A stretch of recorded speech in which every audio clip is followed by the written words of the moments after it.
What is up, ladies and gentlemen, boys and girls? SlaveAssassin11 here. And what is up, Legacy Gaming Hub? It's been a while since I've seen you guys. Glad to be back on the channel. And let's get right into today's commentary. So, today I want to talk to you guys about competitive Call of Duty and regular pub games and why they are totally different from each other. But before, let me tell you guys a little bit about this gameplay. This is a League play game from before Season 1, actually. So it's a little older, but it was still a good one to watch, so I decided to use it. I've also started from halfway through it so that you guys wouldn't have to listen to it 8 minutes of me trying to explain the difference between these two. So, also there is a random edit in the middle of this tape, and I have no idea why it's there. It must have been something with the screwy theater mode issue or something. I'm not really sure. It just kind of like glitches, and I don't know. It's an instant edit, basically. But anyways, let's jump right into the topic now and see what makes these two game modes worlds apart. So the very first thing, solo playing. Now, we all know that in pubs it's all about playing solo anymore, to be honest. I mean, that's just like the new thing, solo and ground war.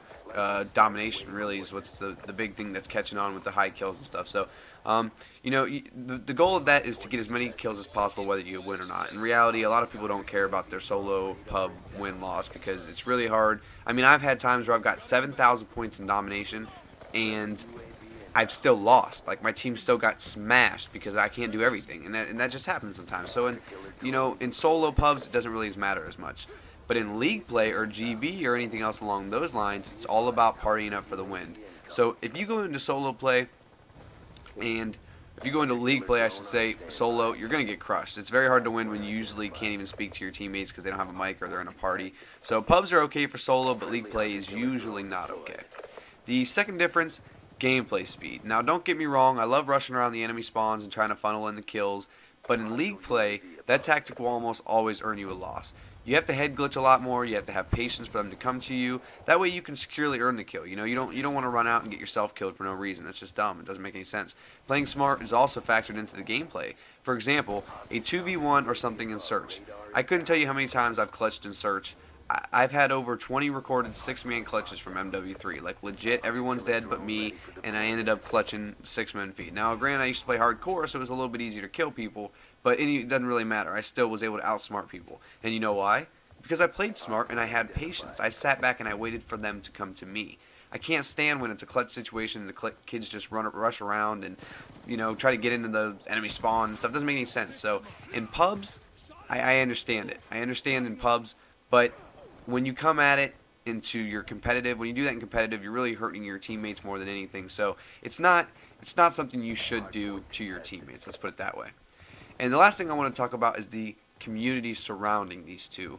And to be honest, pub players talk a lot of smack.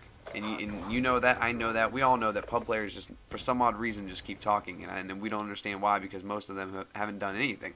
So, you know when you find that guy, in the lobby that has tries to sit there and tell you, 1v1 me, 1v1 me, oh, you're Garbo, 1v1 me. But he has like a .89 KD and a 25 score per minute. You know, it's when the competitive guys talk, they usually have a few tournaments back them up, or at least some credits or some MLG rank or something along those lines. So, I mean, if you think about it, like, for example, over the weekend, we had Nade Shot getting pushed at a tournament, and there was a whole bunch of drama over it, and it was really nothing. It was a tiny push, and I mean, kids push each other all the time. It was ridiculous. They broke it down this hard. But what had happened was they were talking smack to each other in the game, and after the game was over, they just ended up shoving each other and getting upset with each other. But that's okay, because, you know, at that point they're playing for $2,000. So when you're in there, you made it all the way to the end. You really hope that you guys are going to be able to pull out this victory, and then you lose. I mean, you just lost $2,000. Nobody wants to lose $2,000, right? I mean, am I right about that? Nobody wants to lose money that they thought they were going to be able to earn, and they believed in themselves. You know, that's the whole thing. They believed in themselves, and you cut them down from that. So, I mean, in reality, they kind of have a right to be upset, and that's okay. So that's why Nade Shot got up in his face too, because Nade Shot also has a history of winning, and Nade Shot's out there to drive for the win. So, basically, these two game modes are world apart. People want to try to break it down that, you know, pub guys couldn't handle it, competitive guys do, and competitive guys couldn't handle what pub guys do, because they're two worlds apart and they both have their specialties. So, I hope you guys enjoyed the commentary today. I hope to see you guys soon, and have a good day, have a good night, and peace. Big win, job done.